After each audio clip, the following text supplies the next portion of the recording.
Let me just start by saying it's such an honor to be up here with you. I got chills at the end of the movie there, just thinking about where you started and all you've accomplished and all you've given to the world. We're very lucky to have benefited from that. Well, I was lucky to, to meet the Asia Society, I think. Yes, all these years later, I'm happy on behalf of the Asia Society to accept your belated delivery of this commissioned film.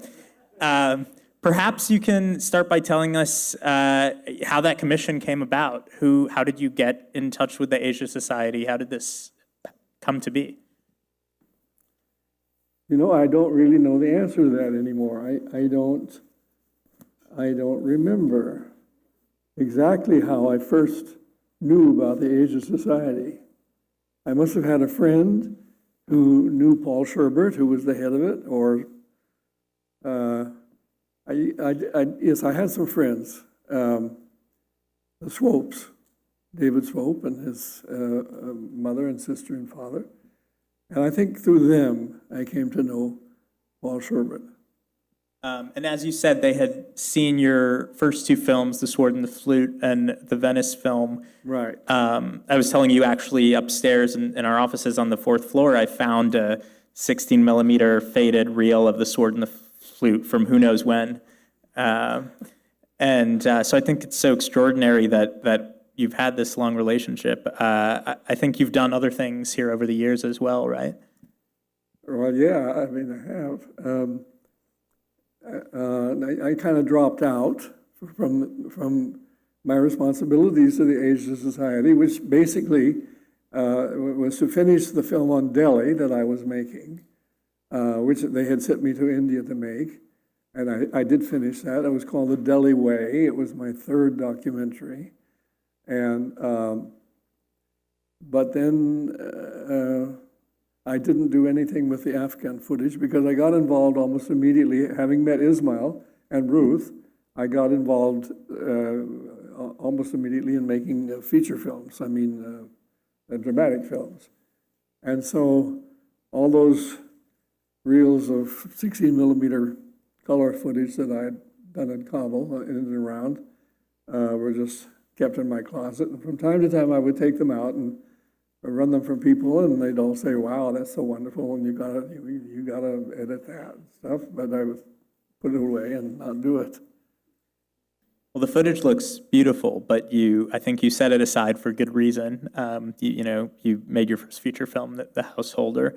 As the film points out, such a fortuitous meeting between you, Ismail, and Ruth. There's a beautiful passage from your autobiography, Solid Ivory, which great title, by the way. That was that was my nickname in high school. But there's a passage where you talk about meeting Ismail at the India House, and you write that every time I walk by the Indian consulate and its grand stairs, I wonder why there isn't a plaque stating this is where James Ivory met Ismail Merchant. Right. I think there certainly ought to be. But can you talk a little bit more about, what that was like first meeting Ismail and how that relationship blossomed, both in terms of the work, but also in terms of falling in love and Well, I wanted to go back to India and do some more shooting on the Delhi Way because I was missing things, and and Ismail was he'd come he went to the NYU Film School and made a film there, which then got nominated for an Oscar, and he went out to Los Angeles for the Oscars. It didn't win, but it was a dance film, and he then came back, and he just happened to some friends told him to go and see the Sword and the Flute. My second film was being screened, and he did, and then he just came up to me afterwards and said how much he liked it, and as politely as possible said he was surprised that an American could make such a movie. But anyway, we became friends, and we went eventually for coffee and stuff like that. And then the plan was to try and see a Ray film if something was playing, but nothing was. So. And then you made a film together. You made The Householder together. Yeah, well, then I did go back. Ismail returned to India, and I then went back a few months later to do that shooting for The Delhi Way. But by this time, he was all excited about possibly making a feature film, The Householder, from a novel by Ruth Jandwala. He had met a writer, an American writer who knew that book and gave it to him to read and said, you know, they would never, ever make a story like this in Hollywood, but you could make it. It was The Householder is a novel set in Delhi about a poor married couple and with mother-in-law problems.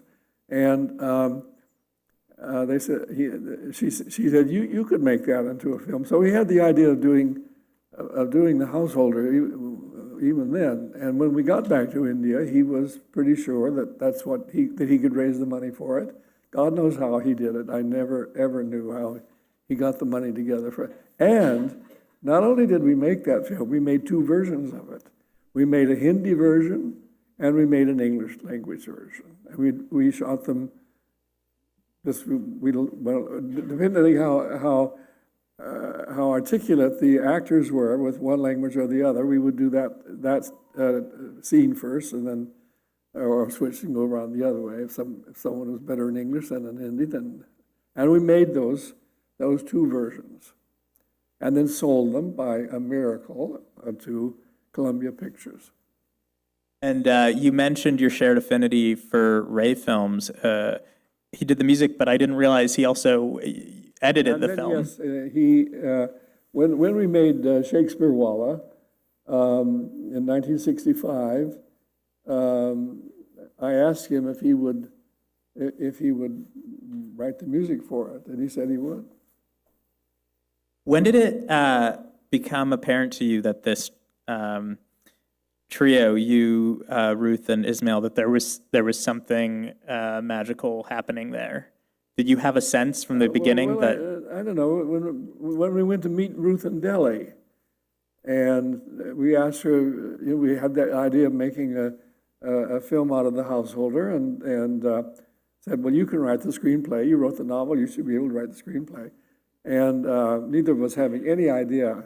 I'd never bothered to read screenplays or knew about them very much, and I don't know whether he did. But anyway, we said that to Ruth, and you write the screenplay, and she said, well, I wouldn't know how to write a screenplay. And then he said, as described in the movie, well, Jim's never directed a film, and I've never produced one. So, and that was it. And that's how it was. You talk. There's another beautiful line in the movie that's in the book as well about two determined gay men coming to rule the world. What was that like at the time, navigating your sexuality? There was no navigating in those days. I mean, at least we were making our movies, and nobody got in our way or caused us trouble or I mean, there must have been, there's always gossip and stuff, but it wasn't a problem. I didn't have to go through all those terrible things that so many people went through, including guilt. That's phenomenal. Yeah, even the way you talk about your early childhood is so idyllic, and seems to be quite free of anguish. Yeah, it was. I mean, I grew up in a loving family. Yeah, thank God. I'm sure there's some questions in the audience, so if you have one, just throw your hand up, and I think we might have a mic out here.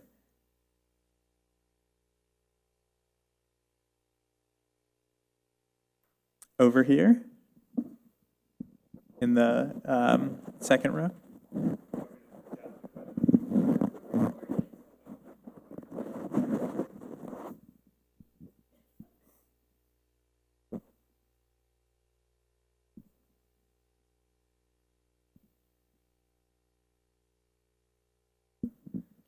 Thank you. I'm curious if you know about the current status or fate of Babur's tomb that you depicted in the last scene of the film. Well, I haven't seen it since then. I mean, I don't, but I'm sure that they're very respectful of it. I think I'm sure it's probably enlarged, and there's probably a tomb on top of a tomb and all that kind of thing. Yeah.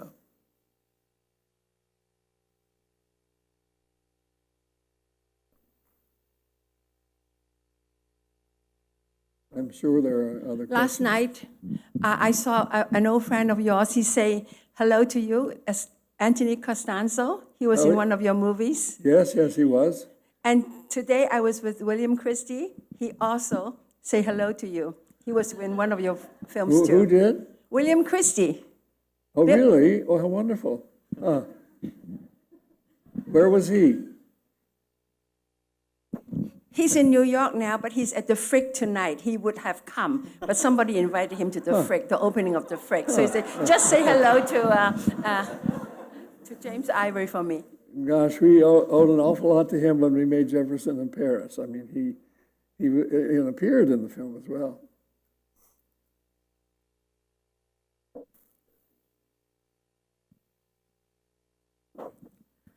Mr. Ivory, my name is Razid, Razid Season. I'm from the part of the world that you once lived with our boy, Ismail. I saw your film first time when I was teenager. I was doing a film appreciation course in my late teenage, Shakespeare Walla. And that influenced me a lot because when I saw your name, I thought, this dude is not from here. But the film that I saw is phenomenal. I didn't believe that in 60s the film was made. I saw Satyajit's film, and he collaborated in this film, Shakespeare Walla. He was the music director. So it was part of our text in the film appreciation course. Later, I explored your films like Bombay Talkie and other films like Morris. So and I make films now. And your film influenced me in this sense, like it was very diversified, very inclusive, and even you were not from India, you made films in very authentic way that would a native may make such way.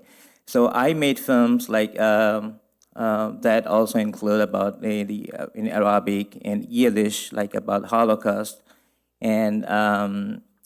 So you have been a great inspiration to me. I have one question. Ismail made a film in custody. I like Bombay Talkie, Shakespeare Walla, your Morris. These are my favorite films. Ismail made in custody. How did you collaborate in that film? It was very good. Well, I don't know, I didn't really collaborate. He knew what he wanted to do and got at it and only had so much time and only so much money. And I didn't want to interfere. And normally when Ismail would make a film somewhere or other, and often it was in India, I would just go visit on the set a little bit. I would come from New York and I would just go and visit on the set for, I'd stay a few days. I didn't want to get in his hair too much. And then I would leave. And that happened also with In Custody. We were shooting in oh God, where were we where were we where did we make In Custody? No, not Lucknow. Anyway, never mind. You'll have to look it up. But I went there and hung around, and occasionally I would. But he didn't need much help from me. I remember there was one day that he tore up some pages of the script and just shoved it in his pocket.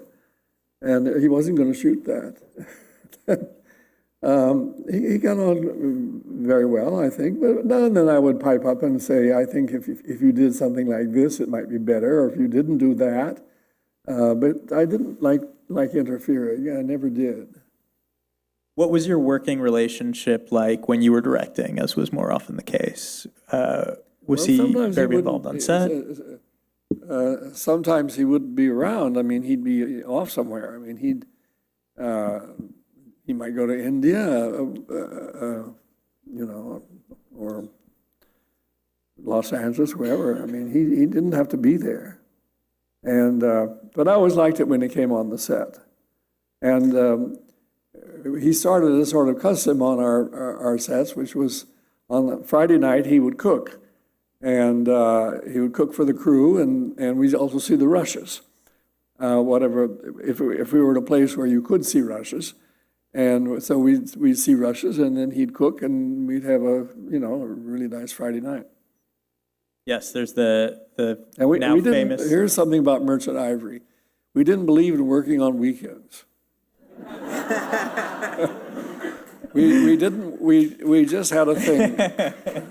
We had a thing about not working on Saturdays and Sundays. Now, that didn't mean you didn't work. I mean, you had to do a million things for the film on those days, but we did not shoot on the weekend. Oh, how refreshing. So, We have time for one more, maybe? Yeah. Hey, Bombay Talkies has one of the most creative and interesting opening credit sequences in any film, where you have the actual credits as physically manifested around the city. And just wondering how the idea, what the inspiration for that was, how that came about? I didn't quite get the question. The opening credits of Bombay Talkies? Oh, the typewriter? Yeah, and then so the actual credits being physical props that have taken around Bombay with the Shankar Jaikishan tune. It's a very original. The what? The opening credits of the film, they're like the titles are physically painted on different objects moving around the city. Yeah, I mean,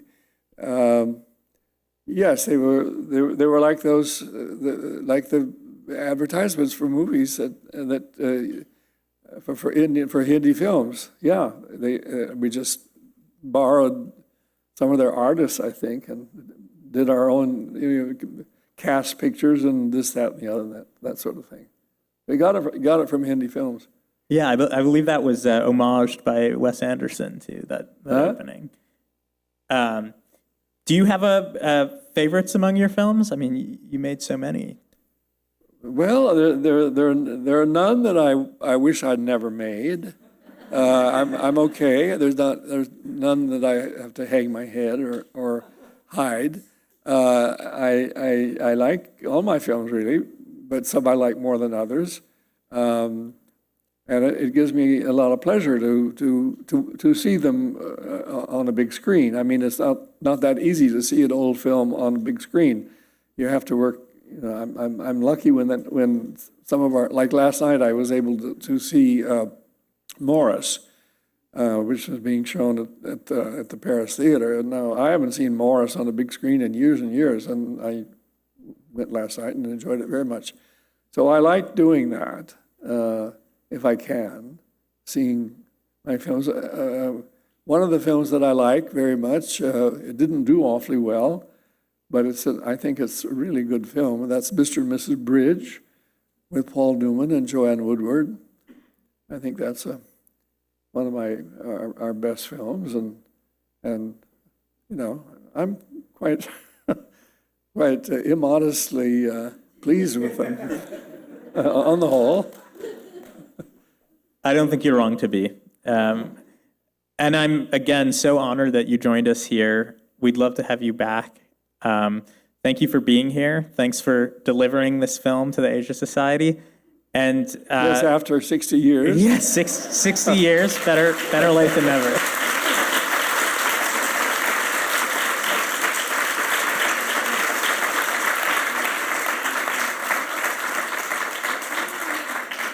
And thanks truly for all you've contributed to cinema in the world. It's been fun.